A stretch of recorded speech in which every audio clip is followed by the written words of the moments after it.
Os irmãos Cosme de Olindo e Silva Almeida, do Rio de Janeiro, através da web rádio Cristo Consolador, apresentaram um programa simplesmente excepcional. Programa Espiritismo e Atualidade. Os apócrifos, apresentação desses irmãos, que nós convidamos para nos acompanhar aqui na página Estação da Luz Espírita. A nossa página não tem fins lucrativos.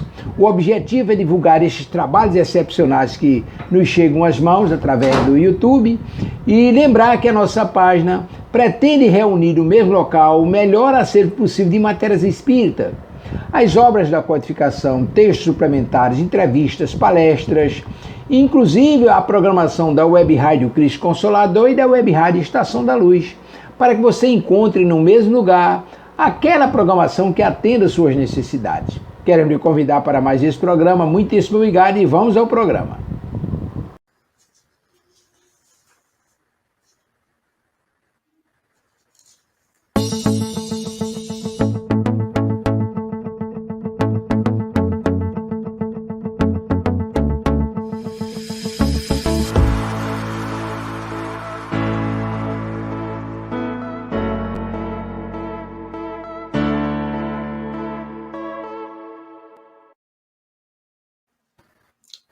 Muito boa noite aos nossos queridos internautas, os nossos ouvintes, a todos os nossos amigos, companheiros que nos acompanham aqui por essa web rádio Cristo Consolador, através da transmissão de mais esse programa, Espiritismo e Atualidade. Aqui ao meu lado, a minha amiga, minha companheira, Silvia Almeida. Boa noite, Silvia, tudo bem? Boa noite, Cosme, tudo ótimo, graças a Deus. Boa noite aos nossos amigos que já estão aqui conosco, né? Já temos gente aí, né? Com certeza, graças a Deus. Temos vários, vamos cumprimentá-los um a um, pessoalmente. Com certeza, vamos sim. É muito bom estarmos aqui, né? Mais um domingo para estudar, né? Estudar um pouco mais do Evangelho, um pouquinho mais da nossa querida doutrina espírita. Então, vamos aproveitar, né, Cosme, e falar para os nossos amigos queridos que já estão aqui conosco, né? Então, vamos lá. Vamos sim. Nossa querida Ângela Coutinho, boa noite, querida Silvia Cosme, demais irmãos de Ideal Espírita, que Jesus abençoe esse trabalho de amor. Que assim seja, querida, graças a Deus. Nossa querida amiguinha Kátia Moreno, boa noite, queridos irmãos, mais uma noite abençoada de estudos. Graças a Deus, querida. Graças a Deus. Nossa amiguinha também, Veronides. Boa noite, Silvia Cosme, boa noite a todos, ótimo estudo para uma bela noite de domingo. Graças a Deus, querida, com certeza, né? Beijo, Veronides, boa noite. Nosso irmão João Santana, boa noite a todos. Vamos para 60 minutos de estudos edificantes. Graças a Deus, querido, que assim seja, né? Que assim seja, João amigo. Um abraço. Nossa querida amiga Rosana Dias, boa noite, Silvia Cosme, que tenhamos uma noite abençoada. Graças a Deus, querida, que assim seja. Nossa noite, amiga Rosana. Vera Parente. Oi, Verinha, tudo bom, querida? Boa noite, queridos Cosme e Silvia. Boa noite, querida. Nossa amiga noite, Arlene. Vera. Oi, Arlene. Boa noite, querida. Tudo bom? Boa noite, nossa amiga beijo. Também, Lourdes Pisloboda. Oi, Lourdes. Boa noite, querida. Que bom que você está aqui. Boa Mônica noite, Tomás. Oi, querida. Que bom que você está aqui, né? Muito bom tê-la conosco. Nossa querida amiga Glória Sloboda. Oi, Glória. Obrigada, querida, por você estar aqui. Obrigado, Glória. Um beijo, amiga. Nossa amiga Moadir Amara, boa noite, grupo, Silvia Cosme, boa noite de estudo abençoado. Graças a Deus, querida, que assim seja, né? Nossa querida amiga Maria de Fátima Enes, boa noite, querido Silvio Cosme, boa noite a todos. Eliane Fonseca. Oi, Eliane, que bom que você está aqui, querida. Fátima. Minha querida amiga Patrícia. Oi, Patrícia. Boa noite, Patrícia. Boa noite, Arlete. Que bom que vocês estão aqui conosco. Doutora, né? Patrícia. Boa noite. Doutora Patrícia, exatamente.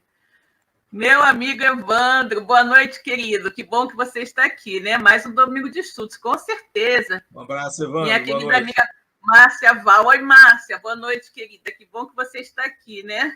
Boa noite, Márcia. E também aqui a nossa companheira, né, Silvia? Aqui agora. Márcia. Exatamente. Márcia Val. É Márcia Val da congregação. Com certeza. Qual o programa que ela está fazendo agora, Silvia? A Márcia faz o Refletindo com Jesus, juntamente com a Ângela Coutinho, que também é apresentadora do Refletindo com Jesus e do programa de domingo, Revirando o Baú de Chico Xavier. E quais são os horários dos programas, Silvia, e os dias? O Refletindo com Jesus, ele é diariamente às 18 horas. Né? Nós temos diversos apresentadores, e a Ângela Coutinho, e brevemente também nossa amiga Luzia Santiago também estará apresentando aqui conosco o Refletindo com Jesus às 18 horas, né? E a Ângela tem também, como eu falei, o Revirando o Baú de Chico Xavier, domingo às 19 horas, onde ela conta histórias fantásticas do Chico, né? Vamos ficar com as nossas amigas, né? Com certeza. E a Kátia aqui nos estimulando a todos, né? Que vamos dar like, com certeza, vocês nos ajudam muito com os likes, né? Muito importante. Meu querido amigo Minervino Almeida, boa noite, Minervino. Que boa noite, Minervino, irmão. Tudo bem? Tudo ótimo, tudo maravilhoso. Muito bom, gente, ter vocês aqui conosco, é muito importante, né? A Arlene está dizendo, um timão nesse canal, graças a Deus. Sim, querida, cada vez desejamos fazer mais e mais. E lembrando, pessoal, estão dando assim um furo de reportagem para vocês. Em 2022, começaremos novos programas na nossa Web Rádio Cristo Consolador. Um programa específico sobre a vida e a obra de Leon Denis. E também um programa que irá estudar a Revista Espírita. E mais um programa que irá estudar as obras de Manuel Filomeno de Miranda, né? Por enquanto, temos 3 novidades, esperamos trazer mais novidades para vocês também, ok? Bom, queridos, vamos agora, né? Começa uma Web Rádio Espírita, esse é um programa espírita. Vamos começar com uma prece, né? Como sempre, pedindo aos amigos espirituais, que são os diretores dessa rádio, os reais diretores dessa rádio, que nos auxiliem na realização de mais um programa. Então, vou pedir ao meu amigo Cosme que, por favor, Cosme, faça por nós uma prece de abertura, ok? Obrigada, amigo. Vou pedir para os nossos irmãos nos acompanhar aqui também nessa prece que nós vamos fazer agora. Senhor Jesus, divino amigo, mestre querido, queremos te agradecer mais uma vez por essa transmissão através dessa web rádio Cristo Consolador, desse programa Espiritismo e Atualidade. Que possa aqui estar presente os benfeitores espirituais dessa rádio, os nossos queridos companheiros, os nossos amigos espirituais, e que possa envolver a todos os corações que estão conosco nessa transmissão. E também aqueles que nos acompanharão através do compartilhamento, que assim acontecerá após o término desse trabalho. Que os nossos corações eles se sintam serenados, tranquilos, calmos, e que nós possamos, Senhor, buscar o entendimento necessário para a nossa iluminação interior e que possamos dividir as benesses de todo esse amparo espiritual que aqui receberemos com os nossos parentes, amigos, companheiros e também aos nossos desafetos, pois somos todos espíritos inferiores à procura da nossa evolução moral. Ser conosco, Jesus, hoje, agora e sempre. Que assim seja.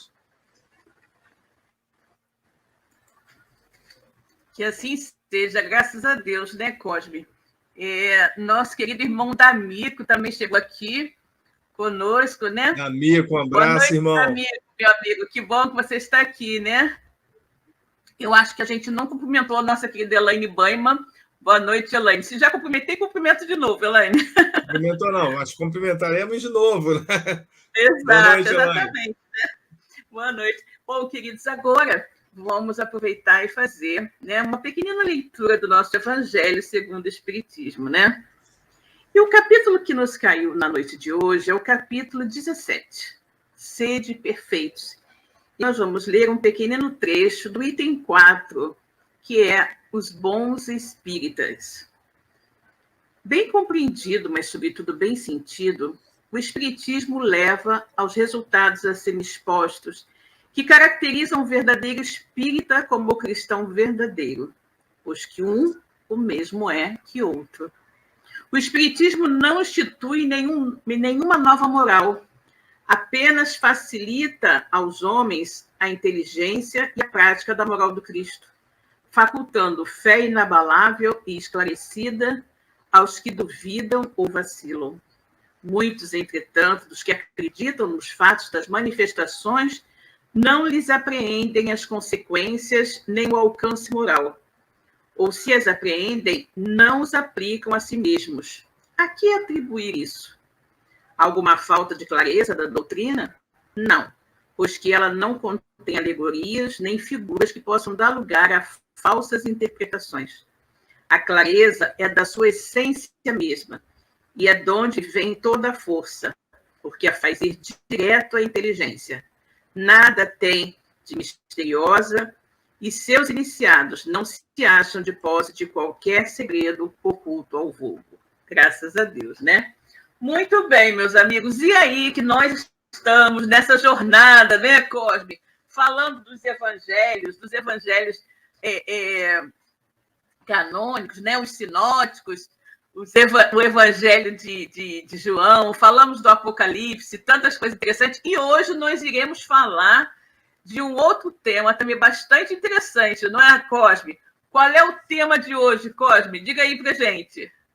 É bastante interessante e pouco conhecido, né, Silvia? Eu confesso a você que Exato. há pouco tempo que eu comecei a tomar conhecimento dele também. Eu acho que é importante, que são os apócrifos, os livros apócrifos, os ditos apócrifos. Parece um palavrão, né? E parece assim uma coisa horrível, né? Uma coisa horrível. Exatamente. Apócrifo, né? Parece que é apócrifo, você não pode pegar, né? Ah, vai quebrar a mão. Exatamente. Realmente é interessante isso, porque ficou marcado, né, como o Apocalipse, né, que durante esse mês nós tivemos aqui trabalhando alguns textos interessantes, né, buscando a origem, né, do espiritismo, né, nessas tradições judaico-cristãs, e que é importante para que a gente que estuda tenha um pouco mais de aprofundamento, né, de profundidade dentro daquilo que nos revela o Consolador prometido. Esse tema de hoje, a gente sabe muito bem que é um tema pouco difundido, divulgado, os apócrifos, e que, de uma certa forma, o Espiritismo, né, até comenta sobre um texto ou outro. Né? Por quê? Porque esses livros ditos apócrifos, Silvia, eles, de uma certa forma, foram considerados dessa forma porque foram retirados, né, do regulamento, do cânon, né, daqueles que vieram a, vamos dizer assim, ser os pais da Bíblia, né, os pais da igreja, vamos colocar dessa forma assim. E aí, eu acho que a gente pode começar no entendimento do que significa essa palavra, né? Apócrifo é uma palavra, né, Silva, grega, de origem grega, né, e que tem como entendimento o quê? Aquilo que está obscuro, aquilo que não está reconhecido, é alguma coisa que é falso, né? Vamos interpretar dessa forma quando a gente vai ao dicionário para poder entender.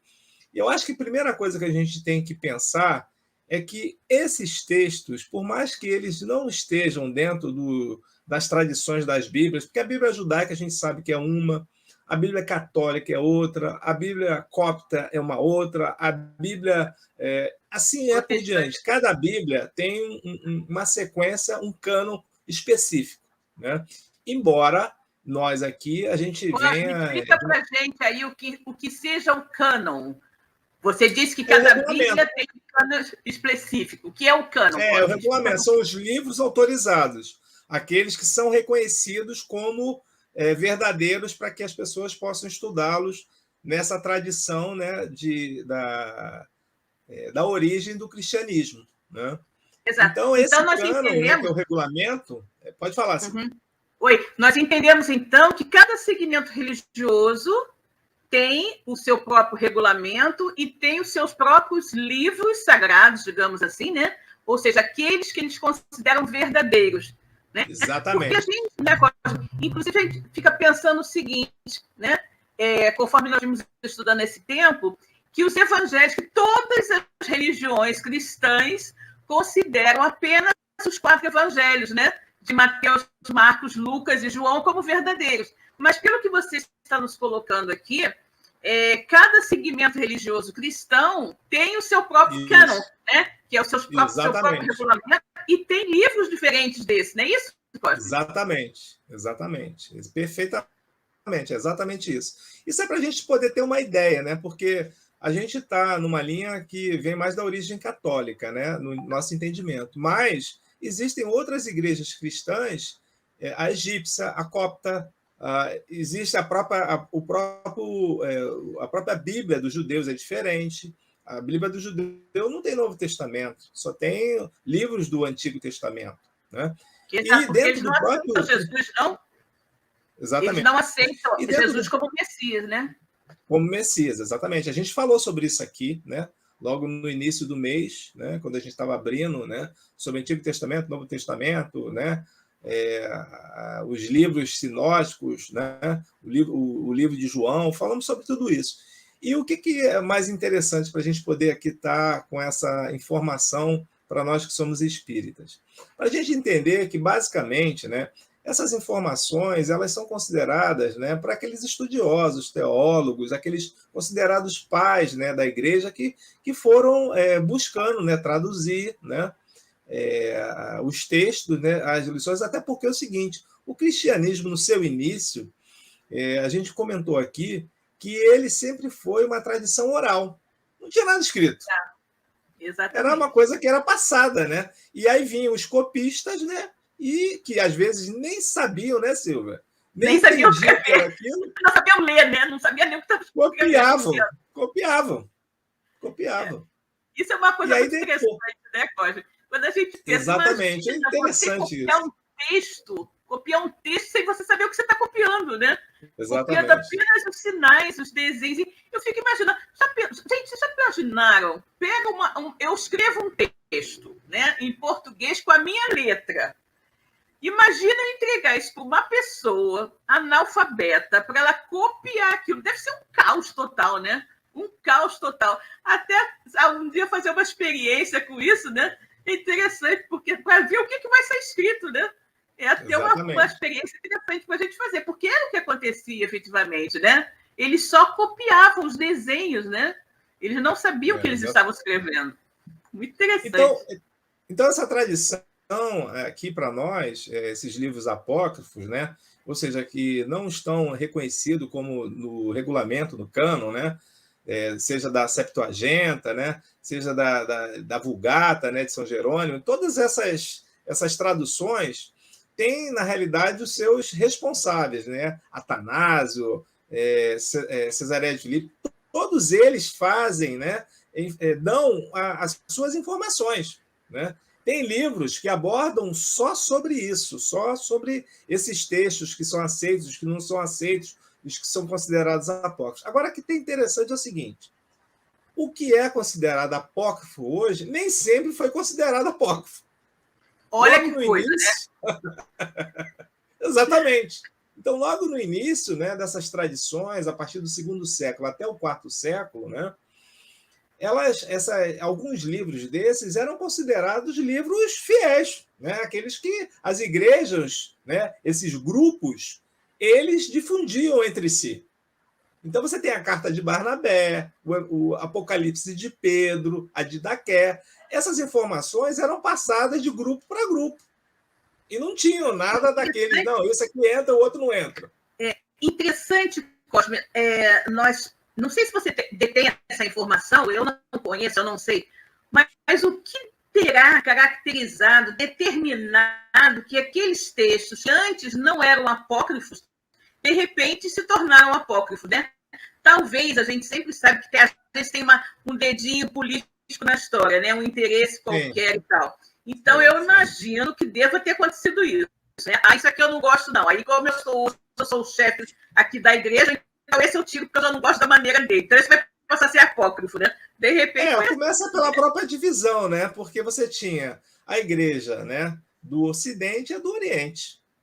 Então, cada um mandava, cada um tinha um responsável. Então, eles precisavam se reunir nesses concílios, né? O primeiro concílio, se não me falha a memória, é o de 51, né? Que Pedro, né, que era o responsável por todos, né, faz, e ele já vai ali tirar a circuncisão, né? Esses concílios são tradicionais e eles acontecem até hoje. O que ocorre para ter um concílio? Tem que haver uma unidade de pensamento, de decisão. A gente falou aqui, alguns programas atrás, que a carta aos Hebreus, eles não aceitavam na parte do Ocidente. E no Oriente era a questão do livro do Apocalipse, de João. Até que houve um concílio em que as partes chegaram a acordo. Ó, eu aceito o Apocalipse e vocês aceitam a carta aos Hebreus como sendo de Paulo. Então, essas informações, há livros específicos, como eu estou falando para vocês, que falam só sobre isso. O que cada pai responsável, né? O que cada teólogo, cada um desses responsáveis, eles determinam como aceito ou não aceito. Então, a verdade, eu acredito que esteja com Deus. Né? Com Deus certeza. é aquele que, o conhecedor de tudo, sabe. Mas eu queria trazer para nós, como curiosidade, nós que somos espíritas, essa questão de dizer que livro apócrifo não é um livro ruim. Por exemplo, os próprios protestantes, aqui, os que nós conhecemos como pentecostais ou neopentecostais, eles consideram apócrifos, né? E eles são chamados... Eles não chamam de apócrifos, consideram pseudo... eles falam pseudo-evangelhos? São livros... Não entendi. Pseudo-evangelhos, talvez? Como é que eles chamam? Não... Eles chamam de pseudo, né? Pseudo são livros que têm essa dificuldade, né? Que tem essa questão de não ser reconhecido. Então, extrabíblico, eles chamam de extrabíblico, né? E apócrifo seria mais para a linguagem dentro do catolicismo, né? Extrabíblico mais para a parte dos protestantes. Então, toda essa divisão que existe, para nós, é mais interessante a gente ter conhecimento sobre essas obras, sobre esses textos. Porque, como eu falei, o que é hoje não considerado dentro do regulamento, no passado era normal. Né? Eu falei aqui do Apocalipse de Pedro, das cartas de Barnabé, estava tudo conhecido como normal. Elas circulavam entre as comunidades cristãs e era reconhecido. E aí vem alguém e diz assim... não, a partir de agora não é mais reconhecido isso não funciona. Pois não vale mais, né? O que nem sempre ocorria, porque as comunidades elas estavam acostumadas a ler aqueles textos e reconheciam, até como tradição mesmo, né, da tradição não verbal, de reconhecer aquelas informações que estavam ali. Por exemplo, hoje, alguns são considerados apócrifos, mas no passado não eram. Então, por exemplo, para nós, algumas cartas, até hoje questionadas, são as cartas universais, né, as epístolas universais, aquelas que alguns chamam de católicas. Católico significa universal. Que são 7, né, que está no Novo Testamento. Essas cartas também elas tiveram assim, grandes questionamentos, há grandes confusões no entendimento e aceitação delas, mas elas estão lá. Elas foram aceitas, carimbaram que elas são aceitas e fazem parte do regulamento, elas estão lá. Por exemplo, são 3 cartas de João. A primeira se considera que é verdadeiramente dele. As outras 2, a segunda e a terceira, dizem que não foi a autoria dele, talvez até de alguém que ele tenha pedido para fazer, algum desses discípulos, né, responsáveis pelaquela igreja que ele coordenava, que era em Éfeso. Então, é importante que a gente tenha esse entendimento. E que é curiosidade também, é que mesmo os apóstolos, né, você tem evangelho de Filipe, de Madalena, você tem vários evangelhos. O próprio João tem 7 livros apócrifos. João tem 7 livros apócrifos. Muita gente não conhece, eu também não conhecia, e comecei a conhecer. E trazendo para a parte da vida usual, que a gente, no dia a dia, essas informações elas ficaram com tamanha curiosidade, Silvia, que quando você vê aquele livro do Dan Brown, né? Código da Vinci. Que fala o Código da Vinci. Código da Vinci, Código da Vinci. Esse romance ele traz 2 textos apócrifos. Ele é baseado em 2 textos apócrifos: o Evangelho de Filipe e o Evangelho de Madalena. Então vejam que essas informações daqueles textos antigos já suscitam curiosidade de historiadores, de pesquisadores, teólogos e a própria mídia, né? A Hollywood interessado em buscar essas informações. O que acontecia? Quando se vai falar sobre a infância de Jesus, basicamente você só tem nos apócrifos, né? Você só vai encontrar essas informações basicamente nesses livros não considerados dentro do regulamento. Mas falando não significa... Falando da infância de Jesus, Cosme, eu tenho aqui uma informação, né, como exemplo de livros apócrifos, né?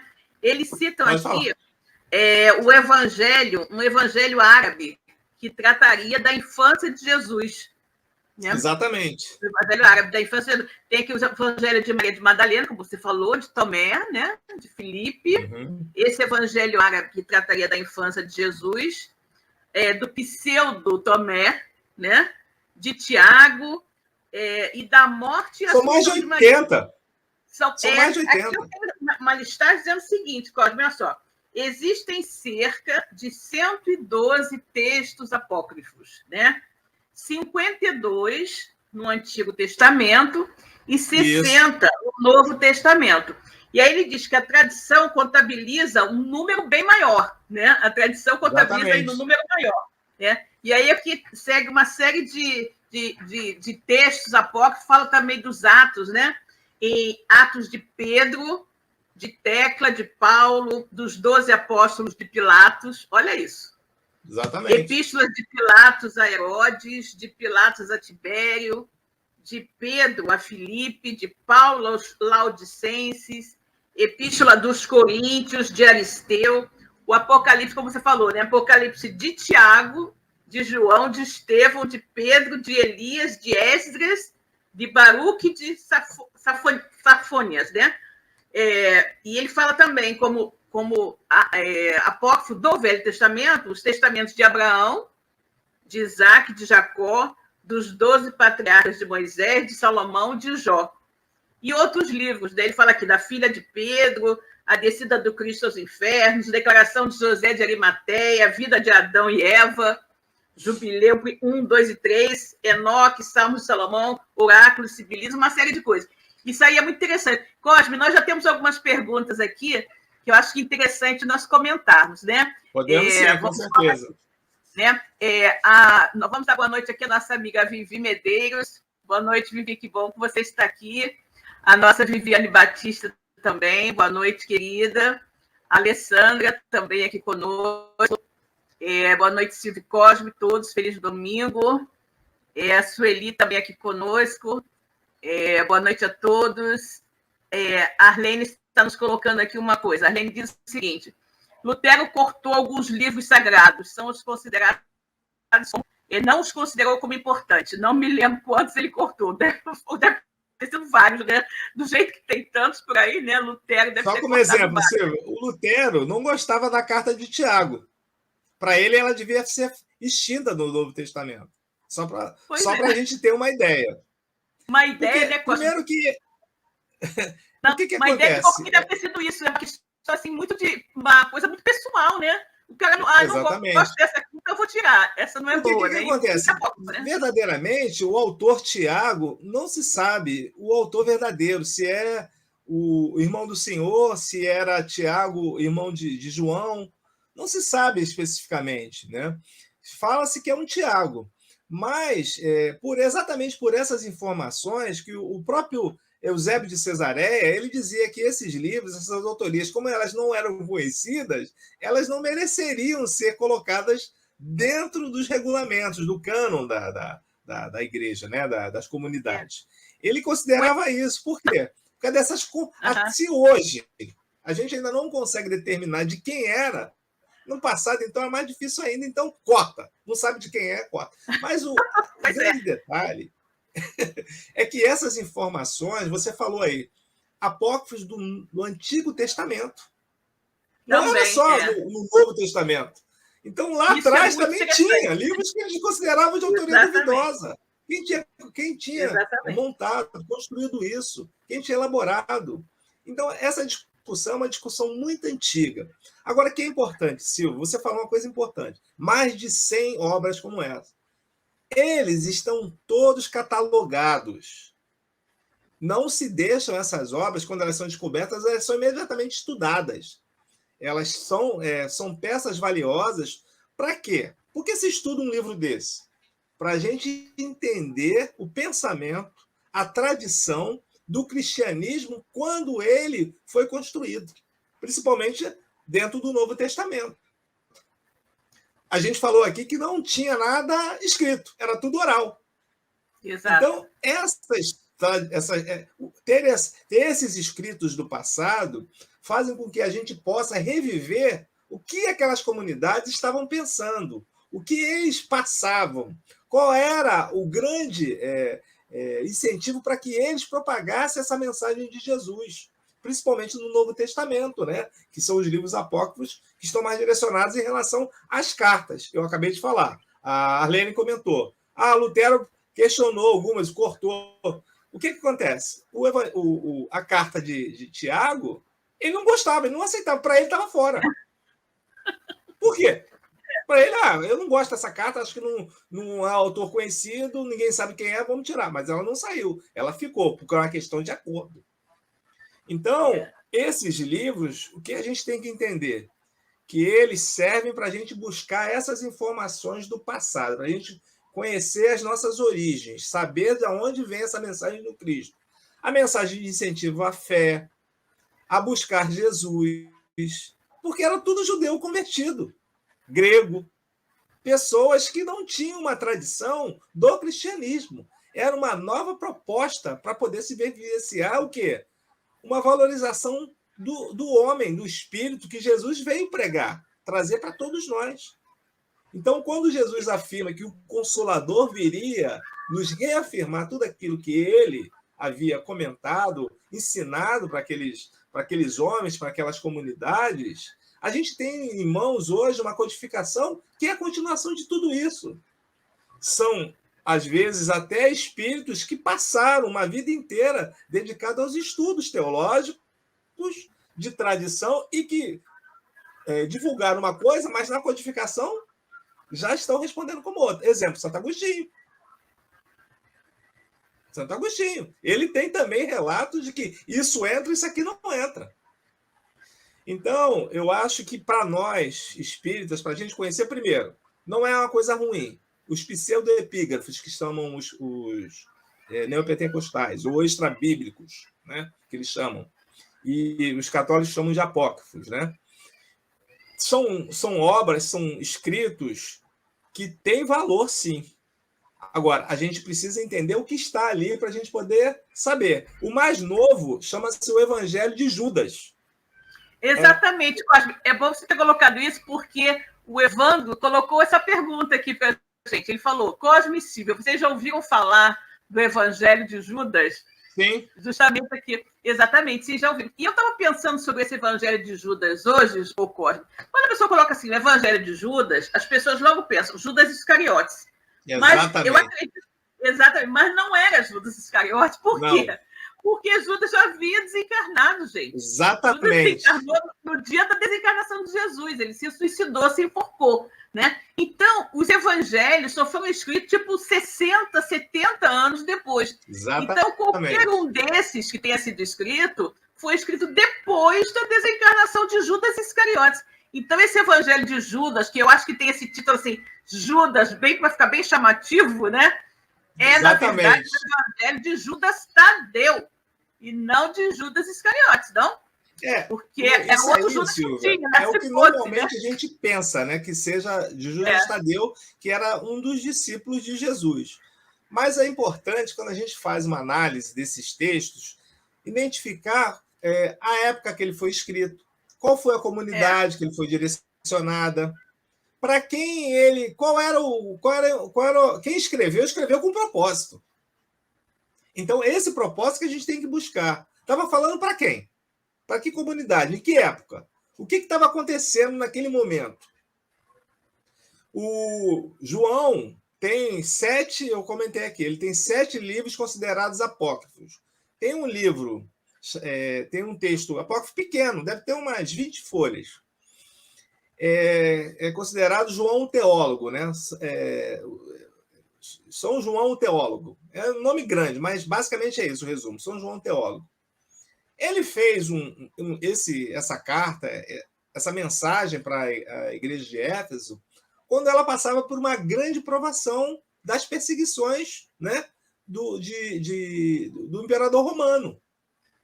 Então, ele estava mandando o pessoal manter a fé, seguir firme no propósito de difusão daquilo que Jesus havia ensinado, e que ele estava ali também já preso, mas mantinha para que as pessoas continuassem, né, na pregação e que não se deixasse levar por toda a perseguição que havia. É basicamente a mensagem de fé, de esperança e bom ânimo que está no Apocalipse. Né? Exatamente. O Apocalipse, com aquela característica que nós estudamos na semana passada, aquela característica de ser uma revelação, né? E de que, naturalmente, o problema é que estava se referindo ao Império Romano, que é um grande perseguidor da época, dos cristãos da época, ele não podia falar abertamente, né? Porque o Império Romano vai acontecer isso, vai acontecer... Não, ele tinha que colocar lá, é a besta, né? A grande prostituta, isso e aquilo, porque senão ele ia acabar sendo preso também, quer dizer, mais preso, ele ia ser executado, trucidado, né? Porque já estava preso lá. Né? Nessa então, obra, né? Silvia, do João, né? Chama-se o seguinte: Os Atos do Santo Apóstolo e Evangelista João, o teólogo. Esse livro é considerado apócrifo, é de João. E o que ele comenta dentro desse texto? É um texto pequeno, deve ter umas 15, 20 páginas. Ele, na realidade, está narrando a perseguição, né, do imperador Diocleciano pelos cristãos. E aí, o que ele comenta ali? Ele vai comentando que Diocleciano quer conhecê-lo, quer saber quem ele é. Porque ouviu muito bem... Diocleciano não, perdão, é Domiciano. Quer saber exatamente quem ele era. Porque ouviu falar dos prodígios de João, que era um homem muito bom. E João, na presença do imperador, vai revelar para ele que ele, na realidade, não fazia nada. Ele era apenas um instrumento, naquela humildade do apóstolo, já bem ancião. Só que Domiciano achava que ele era uma má influência para os cristãos, porque eles não paravam de divulgar, matava-se, perseguia e continuava. Parecia que tinha mais gente ainda com aquela fé. E aí, na presença de Domiciano, do imperador, esse Domiciano era aquele filho de Vespasiano, que era irmão do imperador Tito, que destruiu o templo em Jerusalém. Ele vai e pede para João fazer um prodígio. Já que você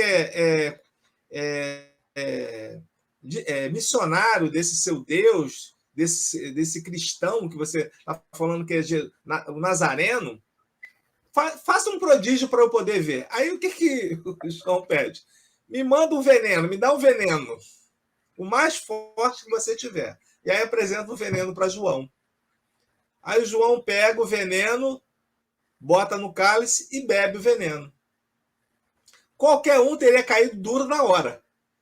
João faz uma oração, bebe o veneno e fica em pé. Aí Domiciano diz assim: pô, vocês estão me enrolando? O que vocês deram para ele? Nós demos veneno. O mais forte que tem. Traz um cativo. Aí apresenta o cativo para ele. Dá o veneno pro cativo. Coitado. O cativo bebe, se distribui e morre na hora. Aí Domiciano, poxa, esse cara realmente ele tem, né? Ele tem um poder, ele tem um mando. Aí sabe o que João faz? Olha, vamos fazer o seguinte, só me permite uma coisa para eu fazer? Pois não, o que você quer? Deixa eu trazer à vida de novo, em nome de Jesus, esse nosso irmão, porque não era a hora dele desencarnar. Como assim? Ele vai, faz uma oração, e aquele cativo que estava caído por causa do veneno, ele acorda, começa a se estribuchar e levanta. Aí Domiciano fala: eu não posso matar esse cara, senão vai cair uma praga em cima de mim. Vamos levar ele preso, manda ele para Éfeso. A prisão de João acontece isso. Isso está nesse livro que é considerado apócrifo de João, de Santo Apóstolo João, o teólogo. Então, veja, essas histórias, Silvia, são histórias que a gente vai buscando, né, essas informações e aí a gente vai coordenando, refletindo, né, até que ponto. Eu, particularmente, vejo que isso não faz mal nenhum. Você veja que a humildade do discípulo de Jesus, já de idade avançada, não pediu nada. Ele só queria que pregasse, né, a mensagem do mestre. o imperador, por mais perseguidor que ele fosse, ele viu que ele tinha uma relação de poder. Tomou veneno e ficou em pé. O outro cativo caiu na hora. E João, mostrando sua humildade, traz da vida novamente aquele homem. Porque ele falou, ele não era ainda o momento dele morrer. Aí ele pede o seguinte, para Domiciano, se ele trouxesse a vida, se ele libertaria o cativo. Ele diz que sim. Aí João vai, abençoa o cativo, pede para ele não errar mais o que levou ele para a prisão.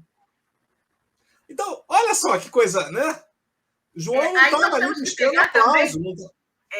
Aí nós temos que pegar também, Cosme, e ver toda essa história sobre a ótica espírita, né?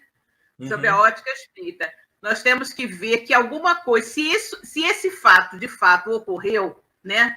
João não poderia ter derrogado uma lei divina, porque se tivesse morto, estava mesmo, né? Então, o que nós espíritas analisamos é que, caso isso tenha ocorrido, o cativo, né, passou mal com aquele tóxico e, de repente, desmaiou, né? Desmaiou, caiu duro e ficou aí fora perdeu os sentidos. E João, né, naturalmente, usando, né, da sua fé e pedindo, né, ali a Jesus e tudo mais que auxiliasse, e os amigos espirituais também deveriam estar ali, exatamente, tenham atuado sobre o corpo físico daquele cativo, neutralizando as toxinas do veneno que ele havia tomado, né? Exatamente. E com isso, eliminando, né, talvez até decompondo, né, como é que se diz? Desfazendo, né, todas aquelas toxinas, da mesma forma que deve ter feito com o João também, né? O fato não havia sido cortado o cordão, o fio de prata. Não, exatamente. Então, caso isso tenha ocorrido, o que aconteceu, naturalmente, foi que ele não estava morto, né? Ele deve ter caído duro lá, coitado, desmaiou, com aquelas tóxicos todos que ele ingeriu, e João pôde, efetivamente, com a ajuda dos amigos espirituais... Ele pode ter apenas desfalecido. Exatamente. Voltado, né? Feito com que ele acordasse tudo mais. A mesma coisa que nós vimos com Jesus, né? Com a filha de o filho da viúva de Naim, né? Com a filha de Jairo e com Lázaro, né? Obviamente que eles não estavam verdadeiramente mortos, né? Mas no estado, tipo assim, animação suspensa, né? No estado meio assim, cataléptico, e que Jesus pôde, porque, como nós sabemos, né? As leis de Deus não podem ser derrogadas nunca, né? Então, na verdade, não estava morto, né? Estava num estado assim, né? Vamos aproveitar aqui, cumprimentar aqui nossa querida Luzia. Oi, Luzia, que bom que você está aqui, querida. Ela está falando, coitado do cativo, também achei, Luzia, coitado dele. Ele se deu bem, Luzia, porque ele conseguiu a liberdade. Bem, né? Exatamente, nada é por acaso, né? E a nossa querida Nilma está aqui falando conosco também. Boa noite, Civicode. Boa noite, Nilma. A Ângela está nos dizendo aqui o magnetismo dos espíritos superiores que acompanhavam o João. Provavelmente, com certeza, né? Com certeza. Exatamente. E a gente vai vendo isso, né? Que a gente, todos esses fatos, né? Nós olhamos sob a ótica dos outros segmentos religiosos, né? Aqui no caso, o segmento católico, e precisamos trazer a narrativa para dentro da realidade espírita, né? Porque senão a gente vai rotular, carimbar, milagre, né? Milagre, e vamos engolir essa história, né? Mas como nós sabemos que não existem milagres, né? Tudo é milagroso. Você foi perfeita, Silvia. Eu queria trazer para um lado que a gente mais discute, que a gente conhece, que são essas cartas, né? Mesmo essas cartas universais, né? Essas cartas que estão no Novo Testamento, a gente comentou aqui as 3 de João, né? Tem 2 de Pedro, né? A primeira é considerada dele, sim, e a outra não. É muito questionada, a segunda carta de Pedro. Tem uma de Judas. Outro Judas aí, Silvia. Pois é. E a de Tiago. Olha só, muito engraçado que a gente tem a mania, né, de pensar que toda vez que falam em Judas é o Iscariotes, né? Toda vez que você mais famoso, né? Toda vez que você fala a epístola, sei lá, de João, é o João Evangelista, ou então João Batista, né? Uma coisa assim. Por quê? A gente parece que só existiam essas pessoas com esses nomes, gente. Não, nós temos que lembrar quantas Sílvias existem por aí espalhadas, quantos Cosmes existem por aí espalhados, e o que acontece? Se aparecer coisas que não significa que fui eu que escrevi. Eu tenho uma coisa muito interessante, que volta e meia eu recebo mensagens, né, de um site, eu não me lembro, eu não sei se é o LinkedIn, eu não sei, me recordo o nome, e me perguntando se fui eu que escrevi o tal texto, né? O tal ensaio. Porque uma Silvia Almeida tem aí que vive publicando artigos. Eu digo, não fui eu, não sou eu. Eles mandam para o meu e-mail perguntando se eu sou autora daquele artigo. Eu falei, não sou. Mas é Silvia Almeida. Quer dizer, tem várias Silvias Almeida por aí, né? Então, imagina, se hoje a gente sabe que tem, obviamente que naquela época tinham muitos, né? Tinham muitos, assim como o nome Jesus também, não é um nome único. Existiam várias pessoas também. É um nome muito comum. Existiam várias pessoas com o nome de Jesus, né? De Jesus. É isso que a gente não pode esquecer. Perfeito. Eu acho que você fala duas coisas importantes. Para a gente trazer para a ótica do espiritismo, da doutrina espírita, a gente sempre buscar saber que a própria Gênesis é um livro que comenta sobre tudo isso, né? A questão, tanto que chama o título dela, a Gênesis, os milagres e as predições segundo o Espiritismo. E lá a gente trabalha, tem um capítulo muito bom na Gênesis que fala sobre a questão dos fluidos, né? A questão que é bem interessante, muito esclarecedor nesse capítulo, fala sobre todas essas questões aí. E que a gente verdadeiramente vai entender que esses milagres, eles não podem existir porque é exatamente aquilo que você falou. Seria a gente passar por cima, né, das leis de Deus. Jesus não faria isso. Ele não passaria por cima da lei de Deus. Jamais. Pode ser que o homem ele possa não entender, né, os mecanismos, né, das leis, que são essas leis naturais, né, essas leis divinas, mas elas existem e elas têm uma coordenação. Então, Jesus não iria desdizer aquilo que Deus criou. Então, quando eu falo aqui que essas cartas, esses livros, tido como de autoria duvidosa, secreta, falsa, que pode ser considerado pseudepígrafo, extrabíblico, o apócrifo, entenda o nome que for, são informações que podem chegar para nós e nos trazer novos dados desse cristianismo que foi lá de trás, na origem do que a gente propaga hoje, né? As cartas, essas cartas que a gente comentou aqui, que está lá no Novo Testamento, que qualquer um pode pegar, o estudo das cartas é muito rápido. Você, em um dia, lê todas elas. Porque, às vezes, são 5... A carta maior que eu vejo é a carta de João. São 5 páginas de Bíblia. Não, rapidinho é a primeira. Você lê rapidinho. Depois, as outras é uma página só. A segunda e a terceira. Então, você lê isso rapidamente. Agora, uma coisa é ler, outra coisa é você estudar, verificar o que está escrito ali, qual a mensagem, analisar se verdadeiramente tem um resquício do autor. Isso que a gente vai buscando e, por isso, essas dúvidas. Então, mesmo esses livros, são ditos livros, né, que estão dentro desse cânon, eles foram questionados, são questionados. A Arlene comentou aí sobre a própria questão de Lutero, e eu comentei aqui que ele não gostava da carta de Tiago, não acha uma carta que é uma... Ele acha que era uma carta de judeu. Aquilo era judeu. Mas olha só, no início do cristianismo, basicamente, todos eram todos judeus. Todos judeus. O próprio Cristo era judeu. Então, só que isso foi buscando trazer... Quando eu falei aqui que o primeiro concílio de Pedro, né, em 51, mais ou menos 50, 51, ele já vai tirar a questão da circuncisão. Na obra Paulo e Estevão, qual era a discussão de Tiago Menor, de Paulo e de João e de Pedro? É sobre a questão da circuncisão. Se abrir aquilo, não precisa, porque Tiago Menor queria que todo mundo fizesse os mesmos rituais que ele conhecia do judaísmo. Exato. Quem também combateu muito isso, o Cosme, foi Inácio de Antioquia, né? Que foi o continuador da mensagem de Paulo, exatamente. Inácio era muito ligado a Paulo de Tarso, né? Quando Paulo desencarnou, Inácio, ele continuou fazendo isso, né?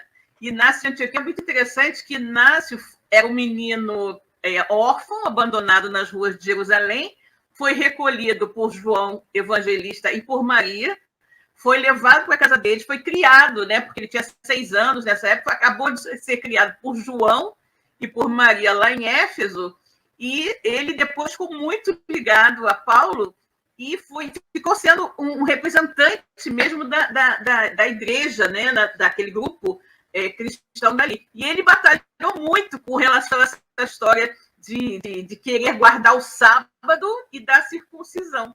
Ele falou, não tem que ter circuncisão para os cristãos, não tem nada a ver. E eu achei uma coisa muito engraçada dele, que ele falou o seguinte, já que os judeus guardam o sábado, os cristãos vão guardar o domingo. Né? Foi assim muito engraçado. Puxar, né? Pô, você quer sábado, a gente vai fazer domingo, então. Era uma grande comunidade, né? Antioquia era uma grande comunidade cristã, verdadeiramente. E veja que Paulo, com esse grande nome que ele é, né? A gente observa isso lá nesse livro Paulo e Estevão, as próprias epístolas, né? As cartas de Paulo, a gente comentou aqui quando a gente falou que nesses estudiosos, esses pesquisadores, alguns já dizem que nem todas são de autoria dele, mas sim de seguidores. Mas tinham a mesma linha da conduta dele, por isso que colocaram. Mas poderiam também ter sido refutadas. E aí, por que não? Mas chegou-se a uma conclusão para manter. Basicamente, eles informam que apenas 7 são dele, escrita do punho dele. As outras, alguém que ele ditou, ou alguém que ele informava, né? Para poder passar. E aí, por que elas são e as outras não são? Ah, não, essa é dele. Ah, será que é dele? Será que é a supervisão dele? Será que foi a época que ele estava vivo? Será que alguém buscou isso, esse pensamento dele, enquanto ele estava ainda encarnado? Como é que era essa situação? Mas, então, tudo isso... Agora, eu vejo o seguinte, essas informações, elas têm, sim, conteúdos políticos por trás de tudo isso. Com certeza. Mas eles também pegam a questão de dados e fatos. Eles têm que buscar artifícios para aquilo provar que aquilo tem coerência, para aquilo de fato tem uma razão daquilo existir. Não é do nada que se tira isso. E isso é um trabalho que realmente tem muitas pessoas que estudam, se debruçam sobre esses textos ainda hoje. Você veja que o cristianismo não é muito antigo, se a gente pegar outras religiões aí. Mas, até hoje, ainda se busca informações. De vez em quando, esse evangelho de Judas, que eu acho que foi o D'Amico, que falou? Não, foi o Evandro. Evandro. O Evandro, nosso irmão Evandro. A National Geographic fez outro dia uma apresentação dele. Por quê? São estudiosos, pesquisadores que vão buscar as informações. Será que foi dele mesmo? Era a autoria dele? De Judas. Provavelmente não é esse Judas, como a Silvia falou. Não é dos Iscariotes. Por quê? Da própria apresentação, para quem ele foi escrito, de onde foi, a época. Então, provavelmente não foi, porque... Só se fosse uma psicografia, né? Só se fosse uma psicografia. E esses escritos, normalmente, Silvia, eles são do século II, né, até o século IV, né, basicamente. Eles têm essa linha de tempo, né, basicamente isso. Não digo que são todos, mas a maioria deles. Então, são muitos livros que são buscados, catalogados, estudados, levantados para poder saber se funciona, se não funciona, se tem autoria, se não. Com certeza, alguns deles já foram escritos pelo próprio punho do próprio discípulo de Jesus, com certeza.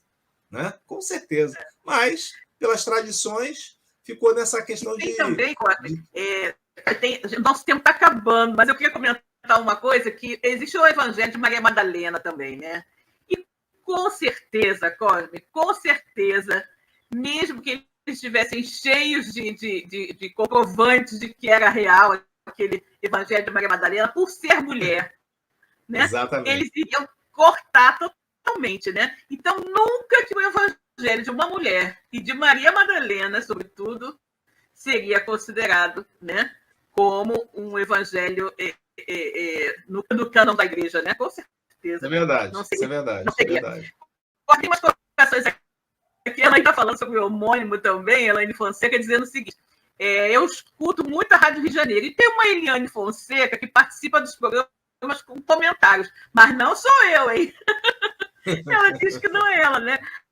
A Arlene está nos dizendo aqui que começou a ler as cartas, né? Comecei a ler as cartas estimulado pelo estudo da semana passada. Que bom, Arlene, que bom. Nossa irmã aqui, Deusa Rufino, boa noite, querido. Muito bom ouvi-lo. Deve ser uma conhecida sua, Cosme, Deusa Rufino. A Deusa, a nossa querida, é a palestrante lá do Bezerra. Boa noite, Deusa. Abraço, Raimundo. A Deusa Nogueira, Deusa Nogueira, o trabalho na Rádio Rio de Janeiro também, a Deusa da Rádio Rio de Janeiro, do CELD, é essa Deusa? Não, essa Deusa é do Bezerra de Menezes, de Vargem Grande. Ah, sei. Tá bom. A Ângela está dizendo, até mesmo que questionava a conduta de Tiago, o culto exterior. Tiago, porém, acreditava que seria uma forma de aceitação do cristianismo. Tiago era bastante esse Tiago menor, né? Tiago menor, ele era bastante preocupado, ele era muito político. Ele, justamente porque o cristianismo nascente ainda era muito, muito perseguido, né? Estava muito fraco ainda. Havia um posicionamento judaico ainda muito forte. Ele ficava meio lá, meio cá, né? Mas agindo de uma forma política para que o cristianismo não fosse esmagado logo no início, né? Então, fala-se muito que Tiago tinha essas posturas, mas eu acho que Tiago era jogo de cintura, né? De um lado para o outro, era político. O medo deles é que o cristianismo, né, esse cristianismo nascente, se tornasse mais uma seita judaica, né? Como o farisaísmo, né? Como a seita dos saduceus, como as outras seitas que existiam dentro do judaísmo. E a gente sabe muito bem que isso poderia ter acontecido, mas graças a Deus não foi dessa forma. Exato. A Arlene está dizendo que ela gostaria muito de ler o Evangelho de Maria Madalena. Esse livro está disponível, o Arlene. Você pode buscar. Existe o Evangelho de Maria Madalena, sim. Está disponível. Os livros, Silvia, esses livros apócrifos, você pode encontrar na internet. Tem livros, tem coleções específicas. Eu mesmo tenho aqui mais de 60 livros desses, em 3 volumes, né, que a gente é obrigado a estudar. E a gente vai buscando essas informações na própria internet. Mas eu gosto muito de livro, né? Eu gosto de pegar livro que eu faço as anotações e faço minhas observações, que é sempre muito bom, muito interessante. Tem livros específicos só de apócrifo. Coleção. Olha que interessante. Está vendo? Olha só. A Ironia está dizendo, estou aqui me perguntando, todo caminho dá na venda? Sim, na venda. Quando se fala de religiosidade. Todo caminho dá no mercadinho, né? Qualquer um vai dar lá quando se fala de religiosidade. E a Maria de Fátima, boa noite, está me dizendo, a sua xará Silvia Almeida é professora de Direito Processual Civil e escreve alguns textos jurídicos. Deve ser isso, Fátima, porque o que me mandam de mensagem, de e-mail, perguntando se fui eu que escrevi, eu falei, não fui eu que escrevi. Muito interessante aqui. Vejamos o que mais temos. A Arlene dizendo que vai pesquisar, né?